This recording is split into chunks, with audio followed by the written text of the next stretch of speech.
Salam alaikum. Saudara-saudara yang terkasih dalam nama Tuhan, pada saat ini kita berjumpa dalam ibadah Minggu Paskah yang ke-7 yang diadakan oleh GKJ Cawas. Ibadah online ini terlaksana berkat dukungan Majelis Jemaat GKJ Cawas, Komisi Ibadah, serta segenap warga Jemaat GKJ Cawas. Kiranya melalui ibadah online ini, iman kita senantiasa terbangun dalam Tuhan. Selamat beribadah dan wassalam alaikum.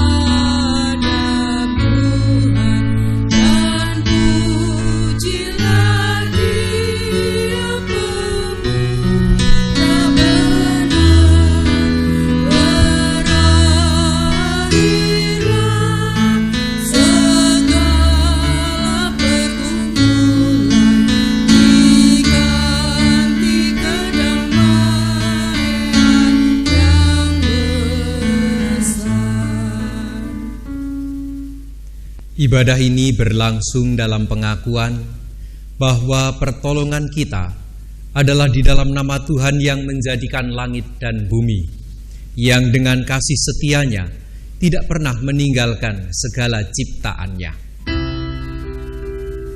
Amin, amin, amin.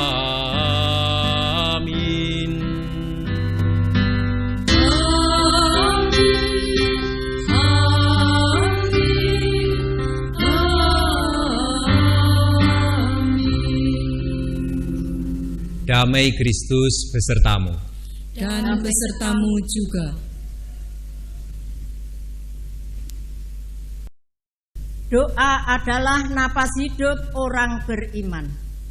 Di Minggu Paskah ke-7 ini, kita diajak untuk kembali mengingat dan semakin menghidupi doa secara kreatif dan inovatif. Dengan demikian, relasi kita semakin dekat dengan Dia, Sang Penebus dosa manusia. Disitulah letak kekuatan hidup kita. Ya Tuhan, tiap jam.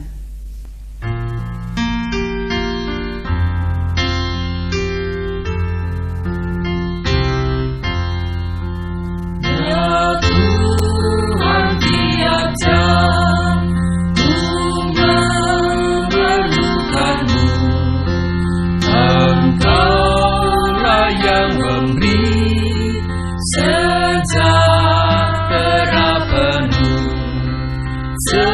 Setiap jam ya Tuhan, Dikau ku perlukan, ku datang juru selamat, berkatilah.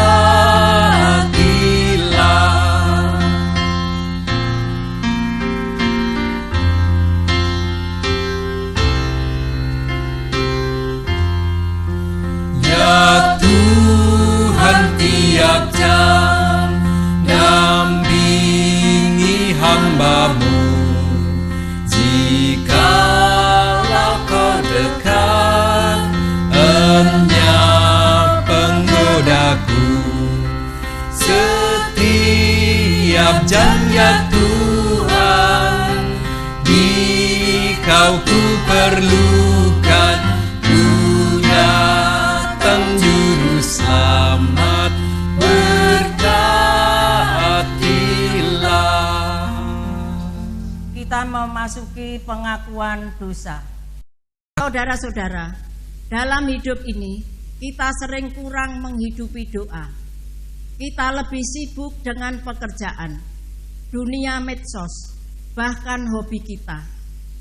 Oleh karena itu, dalam kesempatan ini, marilah kita mengaku dosa di hadapan Tuhan. Tuhan, ampunilah dosa dan kesalahan kami. Tuhan, Tolonglah kami untuk terus mengobarkan semangat untuk mendekat dan berdialog denganmu. Kuatkan dan teguhkanlah kami, ya Tuhan. Tolonglah kami untuk menghidupi spiritualitas Kristiani, agar hidup kami berbuah bagi kemuliaan nama-Mu. Amin. Kasihanilah aku yang lemah.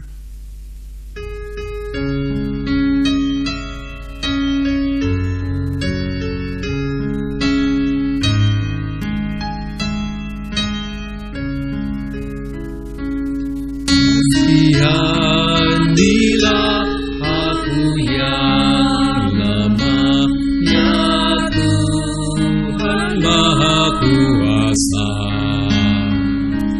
Hapuskan semua kesalahanku, berilah anugerah. Oleh kasih dan kuasa-Mu, ku rasakan damai-Mu. Aku tahu Kau selalu dekat padaku, limpahkan rahmat-Mu.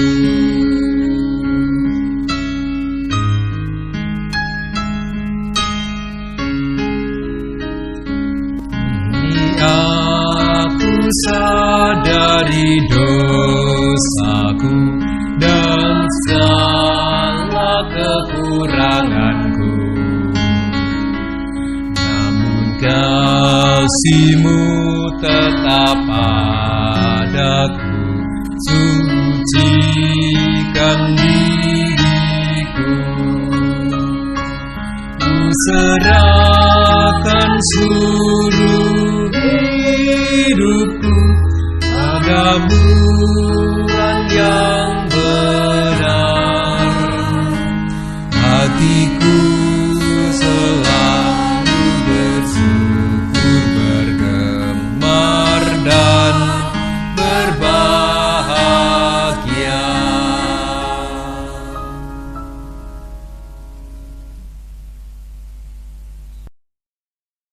Sebagai pelayan Yesus Kristus, kami memberitakan bahwa pengampunan berdosa berlangsung dalam nama Allah Bapa, Putra, dan Roh Kudus.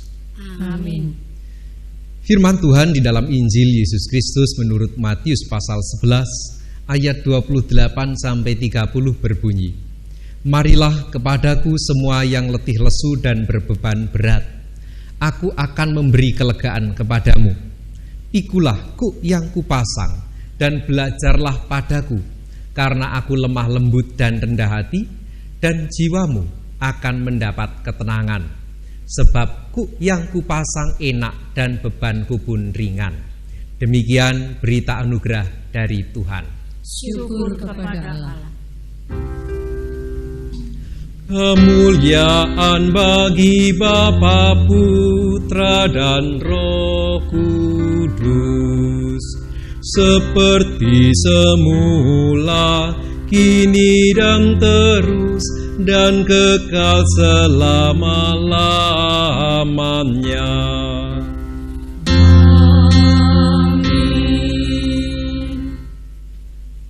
Marilah kita siapkan hati kita untuk menerima firman Tuhan, dan kita awali dalam doa. Ya Tuhan Raja yang agung, terimalah segala pujian dan pengakuan dosa kami. Sekarang bimbing kami menerima firman-Mu dengan Roh Kudus. Dalam Kristus kami mohon. Amin.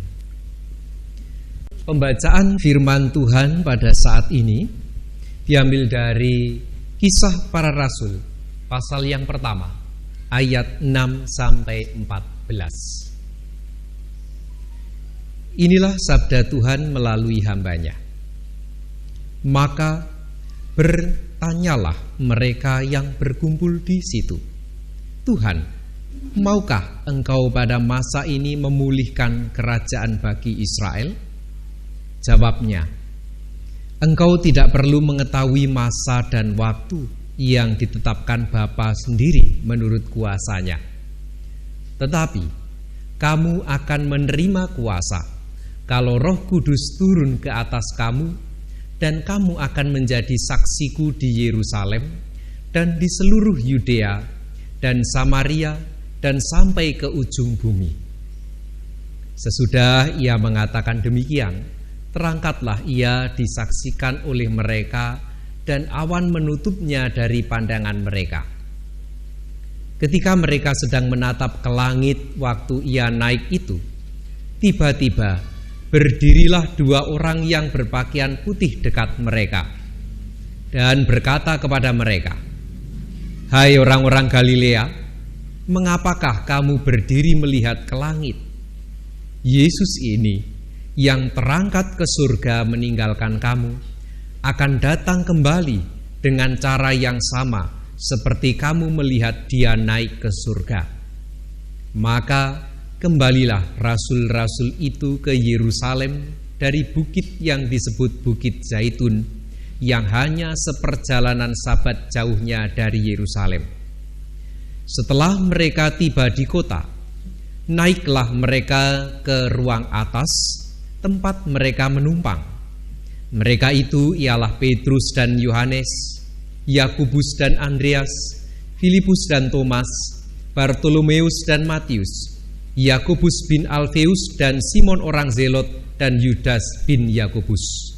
Mereka semua bertekun dengan sehati dalam doa bersama-sama dengan beberapa perempuan serta Maria ibu Yesus dan dengan saudara-saudara Yesus.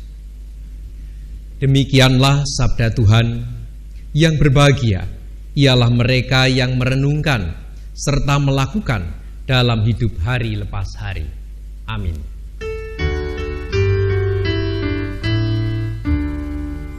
Kepadamu puji-pujian, ada syukur dan segala kemuliaan, ya Bapa, Putra, Roh Kudus, sampai kekal abadi.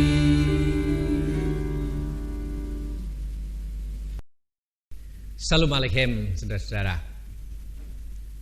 Kesaksian kisah para rasul ini bercerita tentang peristiwa kenaikan Tuhan Yesus ke surga disaksikan orang banyak. Sebelum naik ke surga, ada pembicaraan singkat antara murid-murid dengan Tuhan Yesus di ayat 6-8. Demikian sabdanya, "Tuhan, maukah engkau pada masa ini memulihkan kerajaan bagi Israel?" Jawabnya, "Engkau tidak perlu mengetahui masa dan waktu yang ditetapkan Bapa sendiri menurut kuasanya. Tetapi kamu akan menerima kuasa kalau Roh Kudus turun ke atas kamu, dan kamu akan menjadi saksiku di Yerusalem dan di seluruh Yudea dan Samaria dan sampai ke ujung bumi." Tanya jawab singkat ini memiliki makna yang sangat mendalam, saudara-saudara. Pernyataan murid-murid dengan mengatakan, "Tuhan, maukah engkau pada masa ini memulihkan kerajaan bagi Israel?" Para murid pada saat itu memiliki gambaran bahwa kerajaan di Israel sedang dalam kondisi sakit atau tidak sehat, di mana ada diskriminasi terhadap bangsa-bangsa lain, menganggap bangsa lain bukan umat Allah, adanya ketidakadilan dan masih banyak lagi. Bahkan diskriminasi itu juga terjadi di antara mereka sendiri, yaitu orang-orang Israel dan orang-orang Samaria. Menyadari bahwa bangsa mereka sedang sakit, karena itu murid-murid memohon kepada Tuhan untuk memulihkan kerajaan pada saat itu. Tapi jawaban Tuhan Yesus menarik. Tuhan Yesus menyatakan bahwa mereka tidak perlu mengetahui masa dan waktunya. Hanya Bapa sendiri itu yang akan menetapkan menurut kuasanya. Dengan kata lain, Kapan kondisi pemulihan itu akan segera dinyatakan? Murid-murid tidak perlu mengetahui kapan waktunya. Namun Tuhan Yesus tidak membiarkan murid-murid berada dalam ketidakpastian. Karena itu yang pertama, Tuhan Yesus menjanjikan Roh Kudus. Roh Kudus ini yang akan memberikan kemampuan, kekuatan, agar tidak hanya murid tapi setiap orang percaya dapat bertahan menghadapi tantangan zaman. Yang kedua, karena setiap orang yang percaya dan menerima Roh Kudus memiliki kemampuan menghadapi tantangan zaman, maka mereka otomatis akan diberikan kesempatan, kemampuan juga untuk membagikan kesaksian-kesaksian, membagikan pengalaman hidup mereka tentang karya Allah kepada orang-orang lain. Hal ini berarti tugas pemulihan kerajaan Israel menjadi tanggung jawab murid-murid dan semua orang percaya pada saat itu. Bahkan karya pemulihan harus disebarkan kepada bangsa-bangsa lain, mulai dari Yerusalem, yaitu lingkungan mereka sendiri, Yudea, wilayah yang lebih luas, Samaria, artinya rekan-rekan mereka, sampai ke ujung bumi. Kalau orang Jawa mengatakan bahwa pemulihan ini harus disebarkan mulai dari sak kasur, sak dapur, sak sumur. Artinya dari lingkup yang terkecil, sak kasur itu artinya suami istri, sak dapur dalam arti keluarga, sak sumur yang berarti lingkup lingkungan saudara dan tetangga, dan begitu seterusnya. Semakin meluas, meluas, dan meluas. Saudara-saudara yang terkasih, ungkapan Tuhan, maukah engkau pada masa ini memulihkan kerajaan bagi Israel, mungkin juga menjadi pergumulan kita dalam doa-doa kita pada saat ini. Kalau ayat ini kita terjemahkan dalam konteks Indonesia, mungkin seperti ini kata-katanya. Tuhan, maukah engkau pada masa ini, atau pada tahun ini, atau pertengahan tahun ini, memulihkan bangsa Indonesia? Pulih dari apa? Yang jelas wabah COVID-19. Pulih dari apa? Diskriminasi, adanya ketidakadilan. Pulih dari apa? Dari korupsi yang masih merajalela. Masih adanya KPK berarti kemungkinan korupsi itu masih ada. Pulih dari apa? Pulih dari krisis ekonomi yang terjadi sejak 98 sampai sekarang. Nah, maukah Tuhan memulihkan bangsa kita saat ini? Melalui firman yang kita baca dalam Kisah Para Rasul pasal pertama ayat 6 sampai 14. Kita mengetahui jawaban Tuhan Yesus, yaitu pasti Tuhan mau memulihkan bangsa kita. Nah, untuk itu Ia mengutus kita menjadi rekan kerjanya untuk memulihkan bangsa ini. Artinya Tuhan tidak menghendaki manusia pasif, hanya menunggu dan tidak melakukan apa-apa, melainkan dengan pimpinan Roh Kudus kita diajak untuk ikut serta memulihkan keadaan bangsa Indonesia bersama-sama dengan Dia. Nah, sebagai umat Tuhan, apa yang bisa kita lakukan di tengah-tengah kehidupan bangsa ini? Yang pertama, yang jelas, hidup berdamai dengan bencana ini. Artinya, walaupun bangsa kita sedang ditimpa bencana, salah satunya misal COVID-19, kita harus tetap produktif, semangat dalam berkarya dengan cara-cara yang kreatif, serta tidak mudah untuk putus asa. Demikian pula bagi gereja-gereja Tuhan. Walaupun di rumah, bukan berarti kita berhenti beribadah. Justru, jadikanlah kesempatan ibadah di rumah itu untuk membangun mezbah keluarga. Mumpung saudara-saudara diberi kesempatan untuk bertemu, bertatap muka dengan suami, istri, dan anak-anak. cintailah mereka, sayangilah mereka, karena kita tidak pernah tahu sampai kapan kita bisa berjumpa dengan keluarga-keluarga kita. Yang kedua, supaya kita bisa bertahan dan kuat menghadapi semua, utamakan kekuatan kemanusiaan dan komunitas. Social distancing ataupun physical distancing. Jangan sampai menjadikan kita kehilangan rasa kemanusiaan. Jangan sampai kita menjadi kehilangan rasa kasih.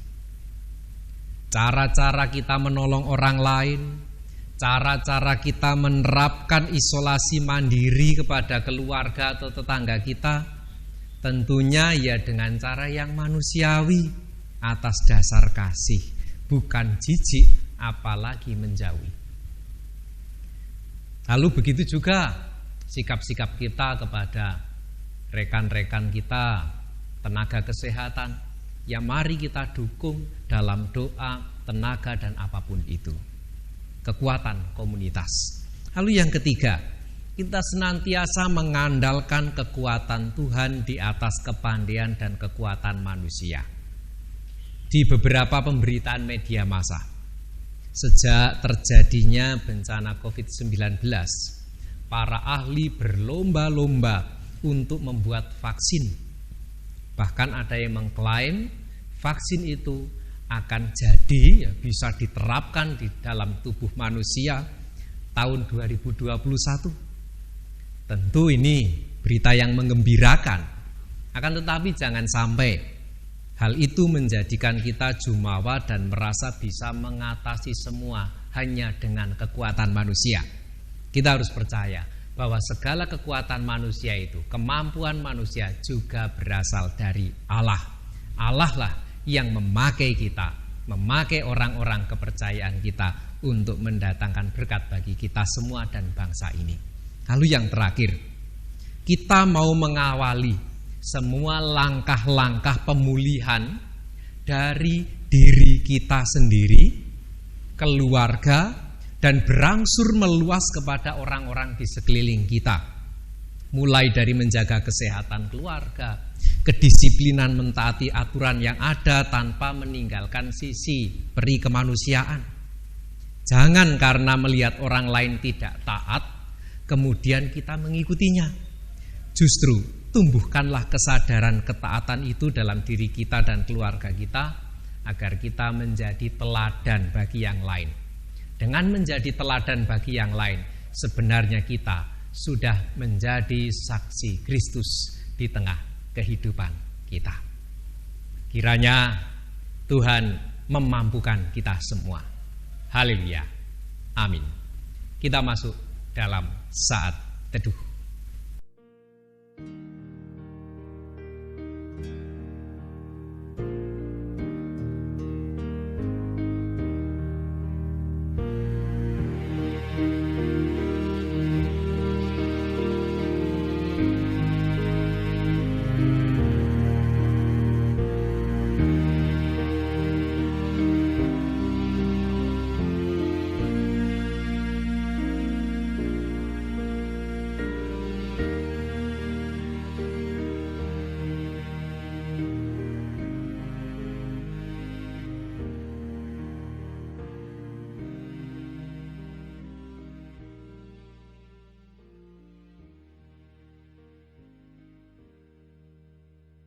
Dengan meletakkan tangan kanan di dada, bersama-sama kita ikrarkan pengakuan iman kita menurut pengakuan iman rasuli.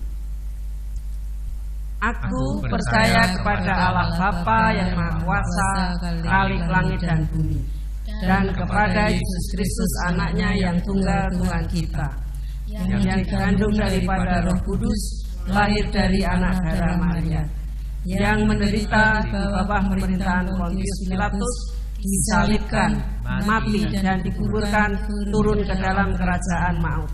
Pada hari yang ketiga bangkit pula dari antara orang mati, naik ke surga, duduk di sebelah kanan Allah Bapa yang Maha Kuasa, dan akan datang dari sana untuk menghakimi orang yang hidup dan yang mati. Aku percaya kepada Roh Kudus, gereja yang kudus dan am, persekutuan orang kudus, pengampunan dosa, kebangkitan daging, dan hidup yang kekal. Marilah kita mengucap syukur kepada Tuhan melalui persembahan yang akan kita kumpulkan saat ini. Firman Tuhan yang mendasari persembahan kita ambilkan dari 1 Tawarikh 29 ayat 13 sampai 14 yang berbunyi demikian. Sekarang ya Allah kami bersyukur kepadamu dan memuji namamu yang agung itu. Sebab siapakah aku ini dan siapakah bangsaku, sehingga kami mampu memberikan persembahan sukarela seperti ini? Sebab daripadamulah segala-galanya, dan dari tanganmu sendirilah persembahan yang kami berikan kepadamu. Di sini aku bawa.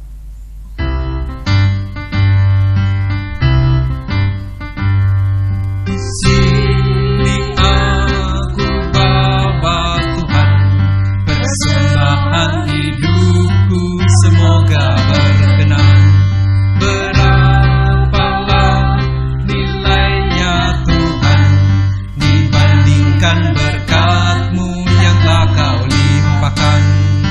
Terimalah Tuhan, oh terimalah Tuhan.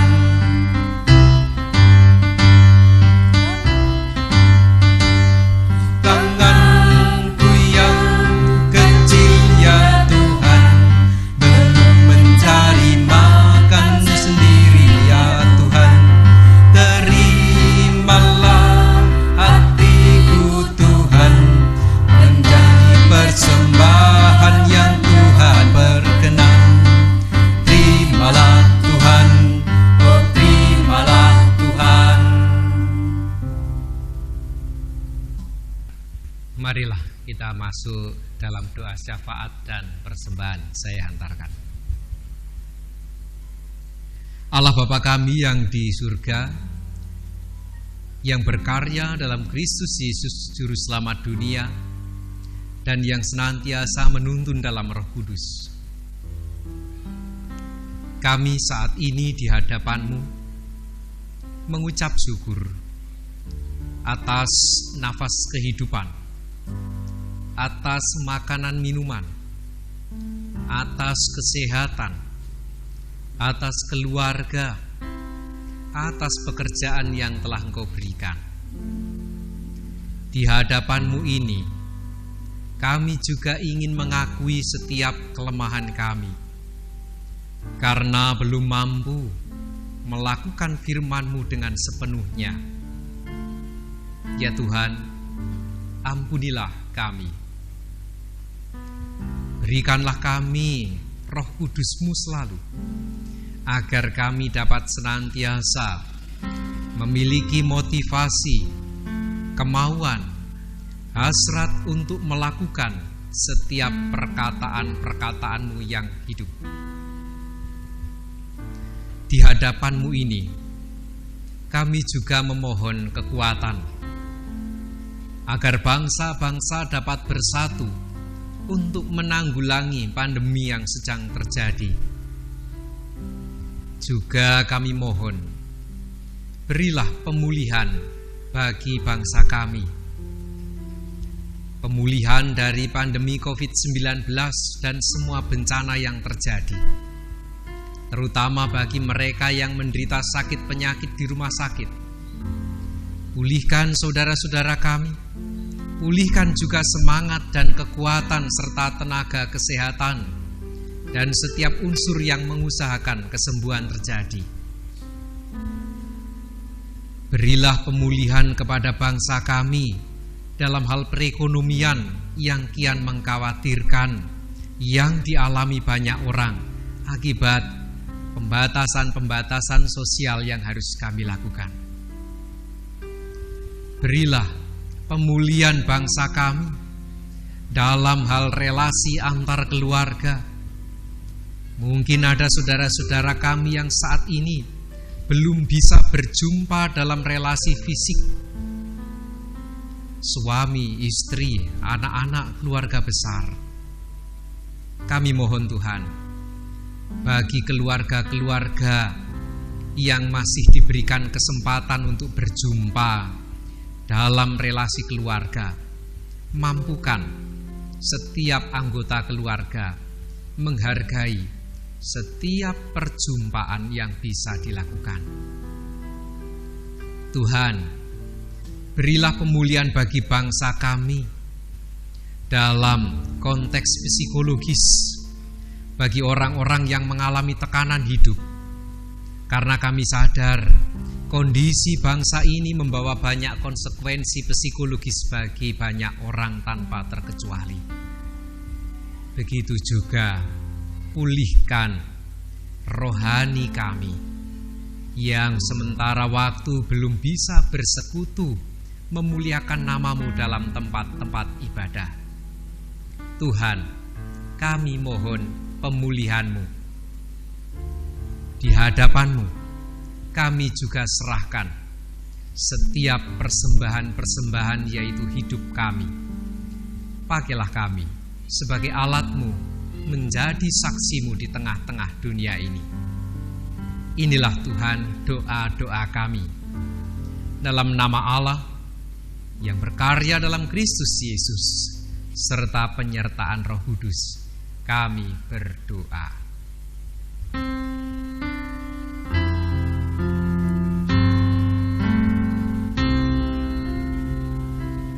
Bapa kami yang ada di surga, dikuduskanlah nama-Mu,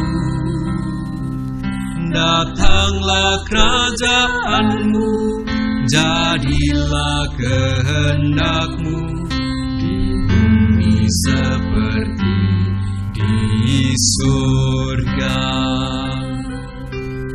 Beri kami hari ini makanan yang secukupnya, ampuni salah kami seperti kami ampuni yang bersalah pada kami. Jangan bawa kami dalam pencobaan, melainkan lepaskan kami dari yang jahat. Kaulah yang punya kerajaan dan kuasa dan kemuliaan sampai selama-lamanya. Amin. Amin.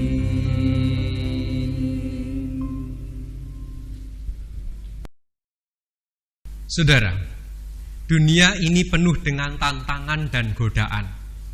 Oleh karena itu, teruslah hidup dekat dengan Tuhan. Kami mau terus hidup bersama Tuhan. Sekarang kita akan undur dari tempat ibadah ini. Oleh karena itu, arahkanlah hatimu kepada Tuhan. Kami mengarahkan hati kepada Tuhan. Jadilah saksi Kristus. Syukur kepada Allah, Terpujilah Tuhan. kini dan selamanya.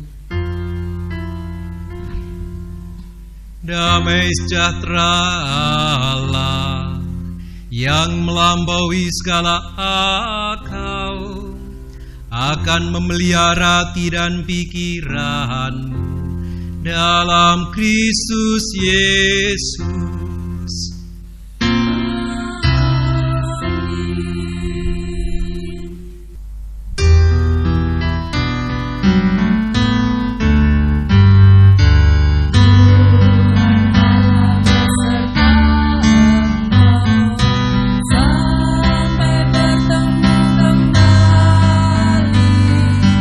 Kasih Kristus mengawali